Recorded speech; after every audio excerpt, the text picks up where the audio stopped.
জিনগতভাবে নিজেদের পরিবর্তন করে আবারও নতুন রূপে আবির্ভূত হচ্ছে ডেঙ্গু ভাইরাস। ফলে এবছর আক্রান্ত রোগীদের অধিকাংশই DNV2 বা পরবর্তী ভাইরাসের মুখোমুখি হচ্ছে। বিশেষজ্ঞরা বলছেন, একাধিকবার আক্রান্ত হওয়ার ফলে রোগের লক্ষণ যেমন অস্বাভাবিক হচ্ছে, তেমনি বাড়ছে মৃত্যু ঝুঁকি। এছাড়া জ্বর হলে চিকিৎসকের পরামর্শ ছাড়া ওষুধ সেবন করতে নিষেধ করছেন চিকিৎসকরা। শফিকুজ্জামানের 3 পর্বের প্রতিবেদনের আজ দেখুন দ্বিতীয় পর্ব। ছবি আহসান ভ্রমণের। নাসিমা বেগম কাজ করেন বাসাবাড়িতে। শরীরে জ্বর 100 ডিগ্রি ছাড়িয়ে গেলেও ডাক্তারের কাছে না গিয়ে স্থানীয় ওষুধের দোকান থেকে প্যারাসিটামল নিয়ে জ্বরকে কমিয়ে রাখছেন তিনি। 2-3 দিন নাপা খাইয়ে যায়, পরে আমরা এই যে অ্যান্টিবায়োটিকটা খাই। এই মহিলাই যে কিছুক্ষণ আগে ওষুধ দিলেন, উনি কিন্তু অনেক ট্যালেন্ট, শিক্ষিত মহিলা। উনি আইসা নিজেই ওষুধ নিব, নিজেই সবকিছু নিব, পরে অ্যান্টিবায়োটিক নিজেই নিব। নাসিমার মতো অধিকাংশ মানুষই শুধু সাধারণ ওষুধ নয়, চিকিৎসকের পরামর্শ ছাড়া সেবন করছে অ্যান্টিবায়োটিকও। এগুলো প্রাথমিক অবস্থায় এগুলাই খায়।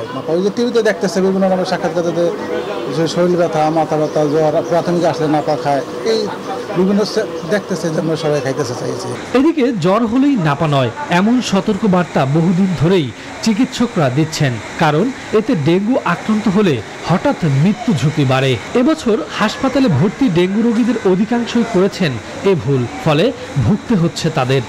না, ডাক্তার দেখাই নাই, না পাকাইছিলাম প্রথম, পরে ডাক্তার দেখাইছি।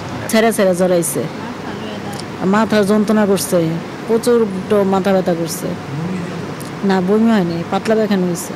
চিকিৎসকরা বলছেন, এবছর দ্বিতীয় ও তৃতীয়বার আক্রান্ত রোগীর সংখ্যাই বেশি, তাই ঝুঁকি বেড়েছে। এছাড়া ডেঙ্গুর ভাইরাসে দেখা দিচ্ছে জিনগত পরিবর্তন, ফলে রোগীর উপসর্গগুলোও মারাত্মক। আক্রান্ত হওয়ার 2-1 দিনের মধ্যেই কমছে রোগীর প্লাটিলেট। পেটে ব্যথা, ডায়রিয়া, বমি, পাতলা পায়খানা, জ্বর, জন্ডিস, এরকম মানে আমরা ডেঙ্গুর যে ক্লাসিক ফিচার সেটা কিন্তু এবার ওরকম আসতেছে না। এবং রোগীর একটা আফসোস করে, স্যার আমার যে ডেঙ্গু হয়েছে আমি তো বুঝতেই পারিনি। এর মানে হলো এগুলো কমপ্লিকেটেড ডেঙ্গু। তারা ভুল করতেছে, তারা দেরি করে আসতে, যে কারণে অধিকাংশ কমপ্লিকেটেড ঢুকে। যে কারণে দেখেন এবার কিন্তু আপনি যেটা বলেছেন কথাটা আংশিক হলেও সত্য, যে রোগীর মৃত্যুর হারটা অনেক বেশি।